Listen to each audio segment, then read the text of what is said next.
ఏం మాయ్యా ఈరోజు మన ఇంట్లో హైదరాబాద్ చికెన్ పకోడా చేస్తున్నాం మాయ్యా. స్పైసీగా మసాలాలలో ఇది అలా ఒక అరగంట ఫ్రిడ్జ్లో చల్లంగా కూల్ అయ్యి ఇలా వేడి వేడి నూనెలోకి వెళ్ళేదానికి మళ్ళీ ఒకసారి అలా ఇలా కలిపి అలా నూనెలో వేసిన సుయ్యని సౌండ్కి గుప్పడి వాసనకి ఇంటిల్ల పాదికి కొంచెం చికెన్ పకోడా తెచ్చుకుంటే ఎవ్వరికి సరిపోవట్లేదు మాయ. అదీగాక సమ్మర్ వచ్చింది కదా, సమ్మర్లో ఇంట్లోనే ఈదుతున్నారు జనాలు. నెక్స్ట్ ఏంది అంట.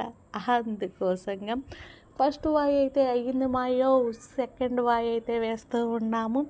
సో ఈ అంట కాలుతూ ఉంది. టేస్ట్ అయితే అదిరిపోయింది మాయ. హైదరాబాద్ చికెన్ పకోడా స్పైసీగా ఉంది. తిన్నామంటే మళ్ళీ మర్చిపోలేమ్మాయో. అన్ని ఈక్వల్ ముక్కలు కొట్టించమ్మాయో, అన్ని రకాలు. మళ్ళీ మంచి వీడియోతో వస్తా. బాయ్.